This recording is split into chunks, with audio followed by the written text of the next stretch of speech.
Vamos então à segunda parte desse capítulo, vamos aqui às instruções dos espíritos.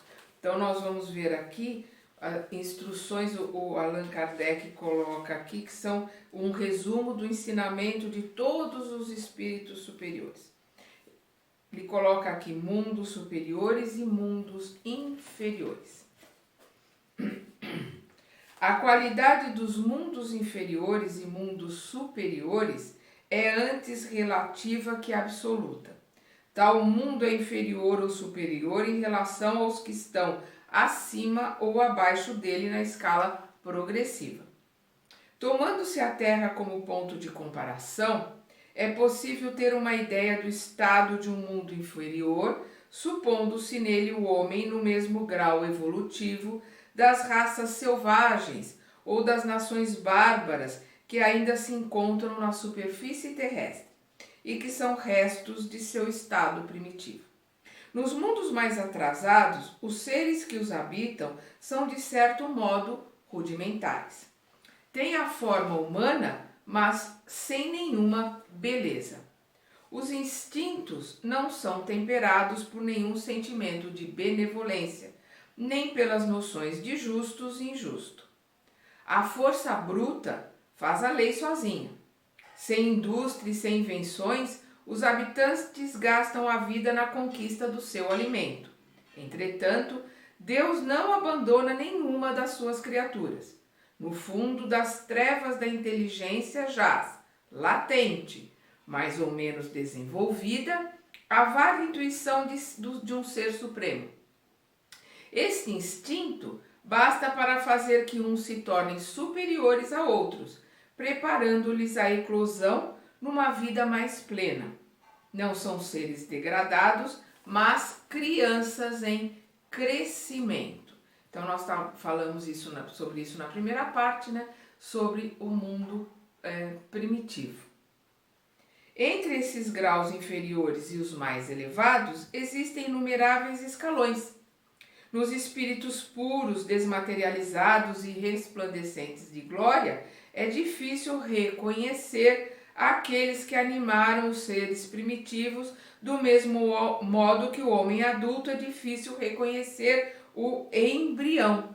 Então, a gente, quando vê um ser elevado, um ser de luz, a gente não vai conseguir ver ali aquele ser primitivo que ele começou, porque todos nós começamos iguais. Todos nós fomos criados simples e ignorantes. E todos nós vamos fazer a caminhada, todos nós vamos chegar onde Jesus chegou. E ainda mais, porque Jesus continua a sua trajetória de estudo e de aprendizado. Ele continua, ele é um dos Cristos e continua a sua trajetória. Nós vamos chegar onde ele chegou e vamos continuar a nossa trajetória de aprendizado. Então, naquele espírito elevado, você não consegue ver o primitivo que ele já foi. Como num homem adulto, você não consegue visualizar nele o embrião, mas ele começou com o embrião. Todos nós começamos iguaizinhos. A diferença entre aqueles que já chegaram num patamar mais elevado e nós que estamos aqui ainda no segundo grau de estágio de evolução é a vontade de melhorar, é a vontade de se conhecer, é a vontade de se aprimorar, é a vontade que faz a diferença, né?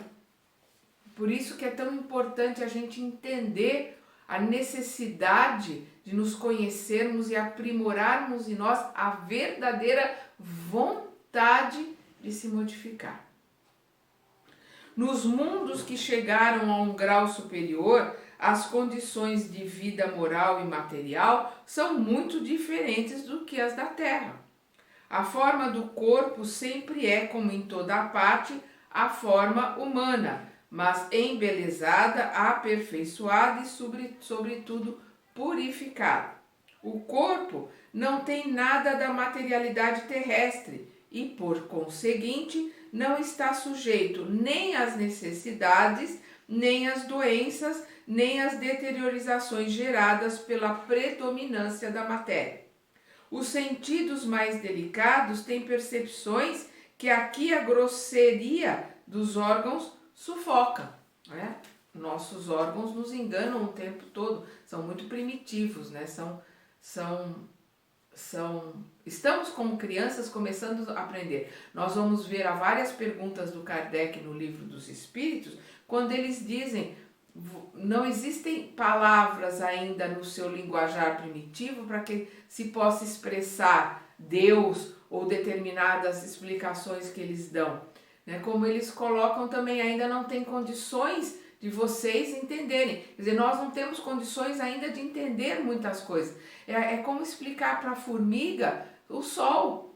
Embora a formiga viva graças à energia do sol, ela sente o calor do sol, ela vai se alimentar das plantas que vivem graças ao sol, ela não tem condições de entender uma estrela gigantesca como é o sol, pelo tamanho ínfimo que ela tem. Então nós somos como a formiga, a gente não tem como entender. A gente vive graças à energia, ao amor, né? E que Deus nos dá. O Deus é como se fosse o sol para a formiga. A mesma coisa que de diferença de entendimento do sol para a formiga é Deus para conosco. A gente não tem condições ainda de entender, mas um dia chegaremos lá. Basta que a gente saiba e sinta o seu amor e a sua energia o tempo todo conosco. O corpo não tem nada da materialidade terrestre e, por conseguinte, não está sujeito nem às necessidades, nem às doenças, nem às deteriorizações geradas pela predominância da matéria. Os sentidos mais delicados têm percepções que aqui a grosseria dos órgãos sufoca. A especial leveza dos corpos torna a locomoção rápida e fácil. O corpo, em lugar de se arrastar penosamente sobre o solo, desliza, por assim dizer, na superfície ou plana na atmosfera. Sem outro esforço que o da vontade, à maneira das representações de anjos, ou como os antigos imaginavam, os manes nos campos elíseos. Os homens conservam conforme seu gosto os traços de suas migrações passadas e aparecem aos seus amigos tal como os conheceram, mas iluminados por uma luz divina, transfigurados pelas impressões interiores, que são sempre elevadas. Em lugar de rostos apagados, assolados pelos sofrimentos e pelas paixões, a inteligência e a vida irradiam esse brilho que os pintores traduziram pelo nimbo ou pela auréola dos santos. Então, aqueles que conseguem visualizar a luz, né? Os clarividentes viam naqueles que tinham uma luz, uma energia elevada, aqueles que estavam aqui em missão viam essa luz, viam essa energia. Então, eles diziam que eles tinham uma auréola, né? Uma luz que irradiava na sua mente, na sua cabeça. Por isso os pintores colocaram eles com essas auréolas, porque as pessoas que tinham condições de ver essa energia diziam, tem uma luz em volta da cabeça. Essa energia que alguns podiam ver, né? A pouca resistência que a matéria oferece aos espíritos já bem evoluídos torna rápido o desenvolvimento dos corpos e a infância curta ou quase nula. Né? Nesses planos mais elevados não há necessidade de uma infância tão grande como nós temos aqui, né? Pela nossa densidade, digamos assim. A vida isenta de cuidados e angústias é proporcionalmente muito mais longa que na Terra. Em princípio, a longevidade é proporcional ao grau de avanço dos mundos. Hoje mesmo, nós vivemos muito mais do que na época de Jesus, onde a vida chegava aos 35, 40 anos, já era uma pessoa velha, né? Com 15 anos, 14, 15 anos, uma mulher já começava a ter filhos, porque ela vivia no máximo até 20 e poucos anos, 30 anos no máximo. Hoje, nós já, 70 anos já é uma idade normal. Eu tô quase chegando nos 70, né? Já é um plano normal de vida. Minha mãe desencarnou com 87. Muitas pessoas hoje estão desencarnando com 90. Antigamente você ficava assombrado, nossa, a pessoa chegou aos 100. Hoje já é mais comum, você já viu muitas pessoas com 100 anos. E com certeza meus filhos vão chegar aos 100 anos ou passar dos 100 anos com tranquilidade.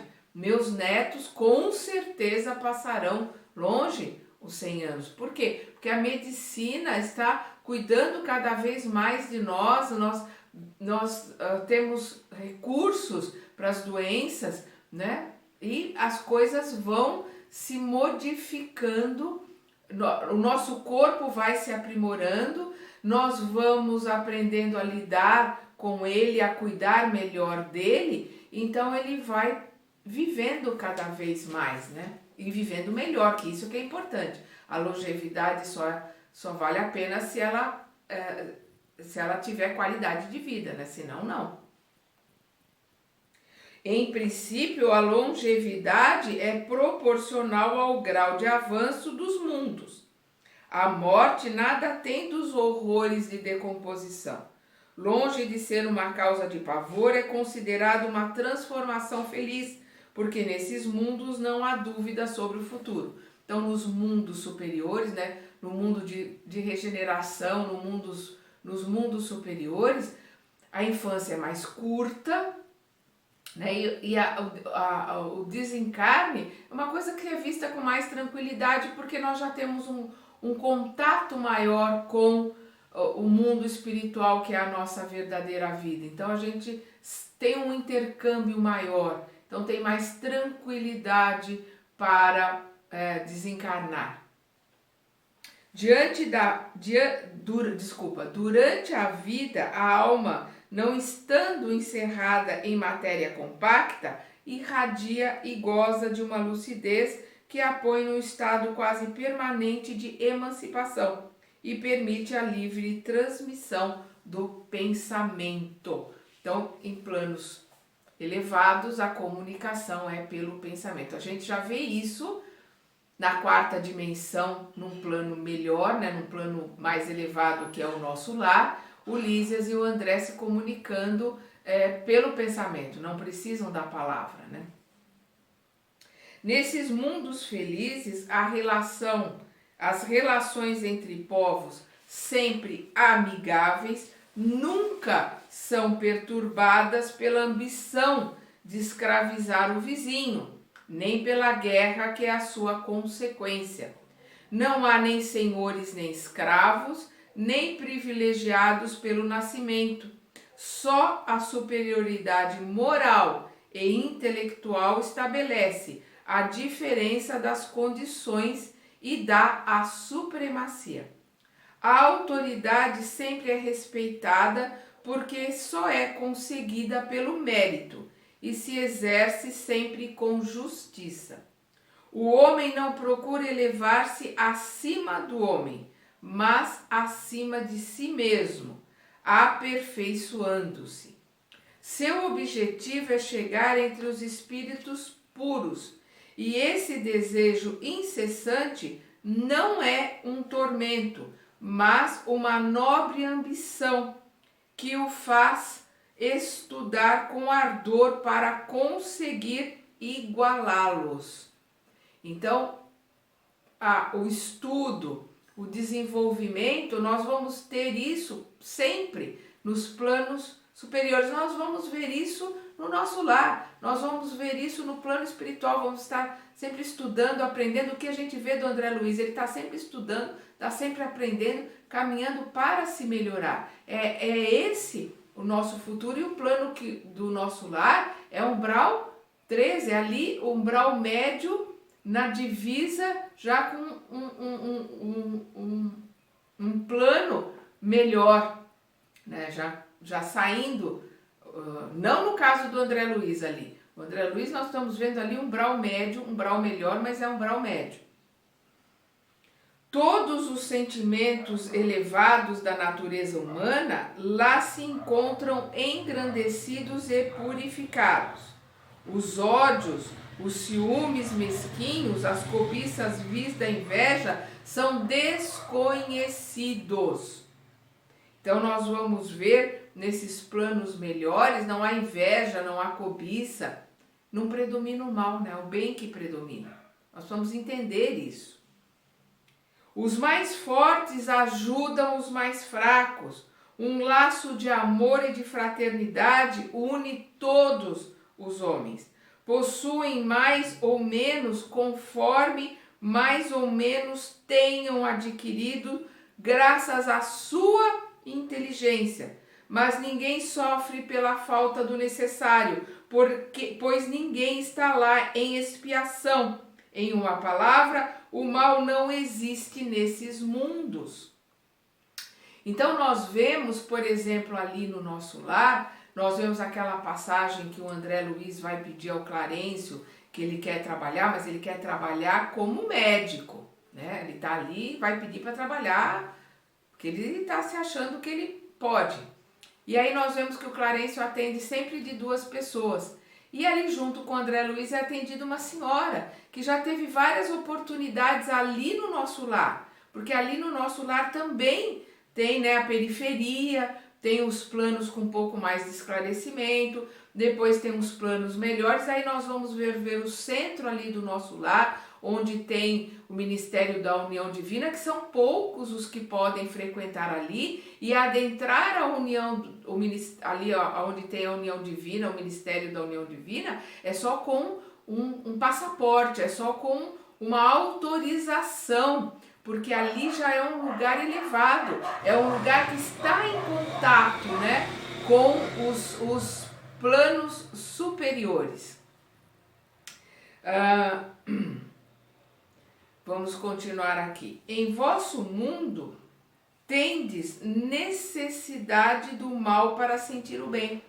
Nós precisamos dessa dualidade, do claro e do escuro, né, da doença para valorizarmos a saúde, né? Então nós vamos ver que ali no nosso lar também o André Luiz foi tratado, ali ainda ele foi tratado, ali ele pôde se melhorar, né? E ele ali começar a aprender para poder se aprimorar, para ir melhorando e aprendendo e se modificando até que ele consegue, né, pela telepatia conversar com o Lísias. Ele já estava no plano melhor. A gente vai ver, não em nosso lar, mas já nos mensageiros, ele se melhorando a ponto que ele consegue volitar, né? Então a gente vai vendo esse aprimoramento através do estudo num plano melhor, como é o caso do nosso lar, no plano espiritual. Então ele está aqui: em vosso mundo tendes necessidade do mal para sentir o bem, da noite para admirar a luz, da doença para apreciar a saúde. Lá esses contrastes não são necessários. A eterna luz, a eterna beleza e a paz eterna da alma proporcionam uma eterna alegria que não é perturbada nem pelas angústias da vida material, nem pelo contato dos maus que lá não têm acesso.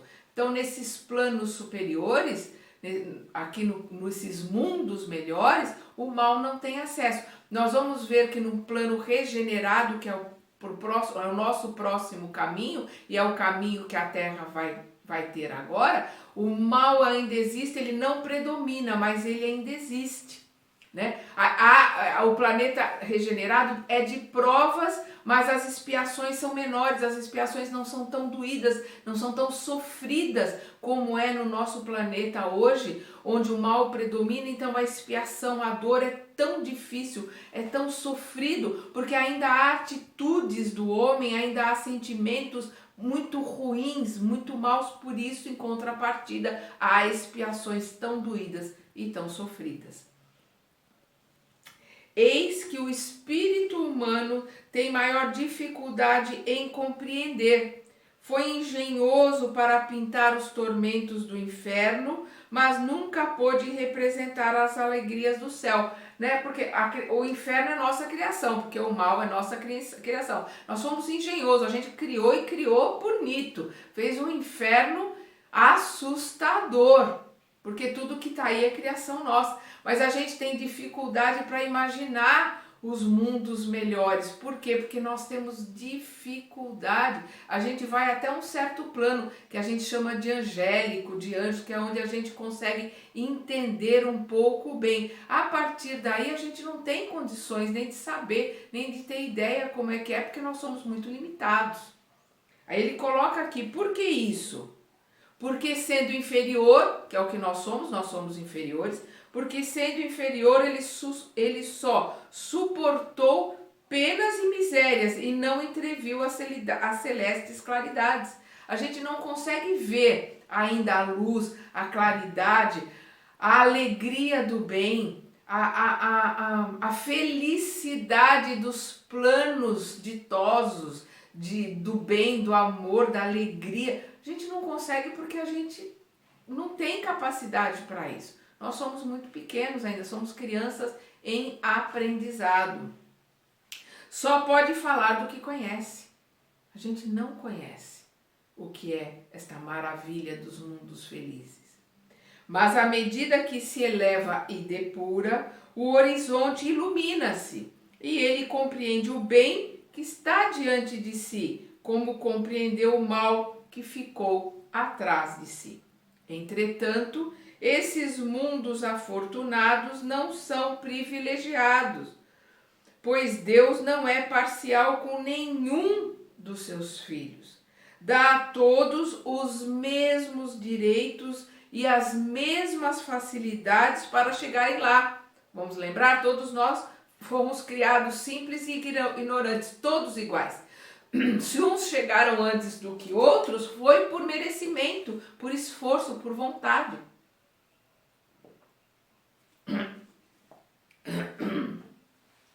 Faz que partam todos do mesmo ponto e não dota nenhum mais do que outros.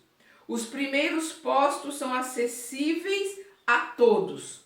Cabe-lhes conquistá-los através do seu trabalho e atingi-los o mais cedo possível, ou abandonar-se durante séculos e séculos nas baixas camadas da humanidade. Resumo de um ensinamento de todos os espíritos superiores. Perdão. Então a gente pode galgar, atingir esses mundos melhores ou ficar nos séculos e séculos, que infelizmente é a nossa realidade da maioria de nós, aqui no mundo tão difícil como é o de provas e expiações. Perdão. Aí nós vemos aqui uma psicografia de Santo Agostinho. Mundos de expiações e provas. Então nós vamos ver aqui que Santo Agostinho está falando do nosso planeta. Do nosso mundo. Que vos direi dos mundos de expiações e provas, que já não saibais, pois basta considerar a terra que habitais? A superioridade da inteligência em grande número de seus habitantes indica que ela não é um mundo primitivo, destinado à encarnação de espíritos que acabaram de sair das mãos do Criador. As qualidades inatas que eles trazem consigo são a prova que já viveram e realizaram um certo progresso. Então, tudo aquilo que está dentro de nós, porque já foi conquistado, nós trazemos aqui para esse planeta, nós já conquistamos. Então, estamos aqui por direito, por merecimento. Mas os numerosos vícios aos quais são inclinados também são o índice de uma grande imperfeição moral. Por isso, Deus os colocou sobre uma terra ingrata para expiarem suas faltas através de trabalhos penosos e de misérias da vida, até que mereçam ir para um mundo mais feliz. No entanto, nem todos os espíritos encarnados na Terra encontram-se em expiação. Aquilo que eu falei. Aqui tem presídio, aqui tem hospício, aqui tem escola. Nem todos estão no presídio, nem todos estão no hospício, nem todos estão na escola. As raças denominadas selvagens são constituídas de espíritos apenas saídos da infância e que estão, por assim dizer, educando-se e desenvolvendo-se ao contato de espíritos mais evoluídos.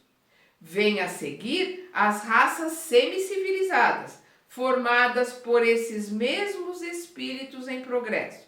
São as raças indígenas da Terra, que se desenvolveram pouco a pouco em longos períodos seculares, conseguindo algumas alcançar a perfeição intelectual dos povos mais esclarecidos.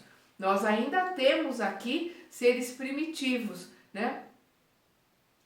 A gente não pode se enganar, nem todo indígena é primitivo, mas, né, uma grande maioria, sim, estão começando o seu trabalho, estão ali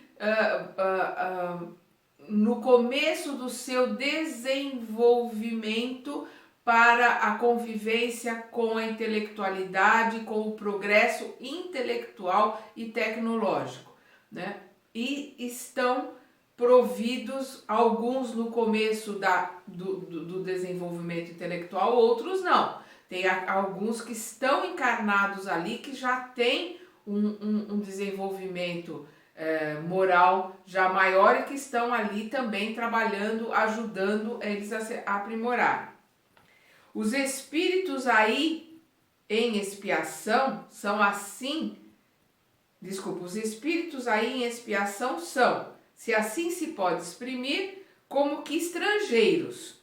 Já viveram em outros mundos, dos quais foram excluídos em consequência de sua obstinação no mal e por serem motivo de perturbação para os bons. Foram relegados por um tempo a conviver entre espíritos mais atrasados e tem por missão fazê-los avançar, pois levaram consigo a inteligência desenvolvida e o germe dos conhecimentos adquiridos. Por isso, encontram-se espíritos punidos entre as raças mais inteligentes. São para estas também que as misérias da vida têm maior amargura, por terem maior sensibilidade e serem mais afligidas pelo pesar do que as raças primitivas, cujo senso moral é mais obtuso. Então, o que ele está colocando aqui? Uma grande maioria de nós que está hoje na Terra somos exilados de Capela, porque quando Capela passou a entrar em regeneração, como a Terra está entrando hoje, aqueles que não estavam querendo se regenerar, aqueles que ainda estavam dominados pelo mal, foram transferidos para um planeta primitivo, que estava começando a se desenvolver em provas e expiações, que é o planeta Terra. Então, nós viemos para a Terra já como exilados e encarnamos em corpos primitivos que estavam começando nas provas e expiações. Então, aqueles que começaram aqui na Terra exilados de Capela, já vieram para cá para trazer o desenvolvimento para este planeta. E nós viemos para cá e sentimos tantas saudades daquele planeta que nós deixamos. Porque lá nós tínhamos celular, nós tínhamos saúde, nós tínhamos facilidades, não sentíamos mais dor, porque que nem hoje aqui. Nós não temos dor, nós temos o celular, nós temos comunicação, nós temos uma série de facilidades.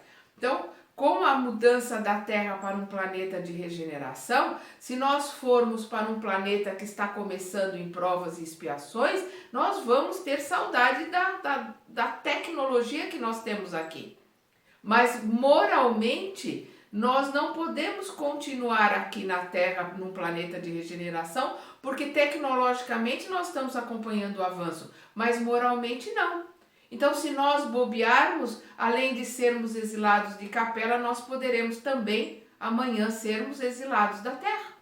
Temos que ir para um planeta de provas e expiações que está começando, para ajudar este planeta. Vamos ficar ali talvez um tempo, não temos pelo que ter medo nem se preocupar. Vamos ficar ali um tempo ajudando este planeta que está começando em provas e expiações. Se nos melhorarmos, se nos aprimorarmos, nós vamos poder na outra ou na segunda ou na terceira encarnação voltarmos para a Terra e acompanharmos aqui a Terra em regeneração, porque aí já estaremos em condições de acompanhar aqueles irmãos nossos que estão hoje aqui na Terra, por terem se aprimorado, terem melhorado, vão continuar aqui na Terra. Se a gente tiver que repetir 1 ou 2 anos, a gente vai, repete, se esforça, aí volta para aqui, para o nosso planeta, para continuarmos aqui nos aprimorando na regeneração. Cada um conforme as suas obras. Se conhece a árvore pelos seus frutos.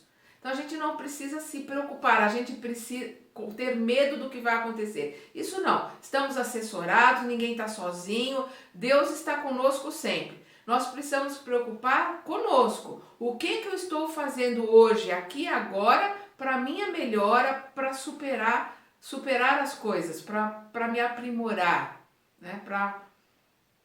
Para poder crescer e poder acompanhar esse planeta. Vamos lembrar o que Jesus colocou: onde estiver o teu tesouro, lá estará o teu coração.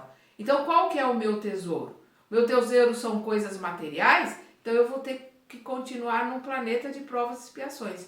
Os meus tesouros já são coisas que eu carrego comigo para a 4ª dimensão, para o plano espiritual, que é a verdadeira vida.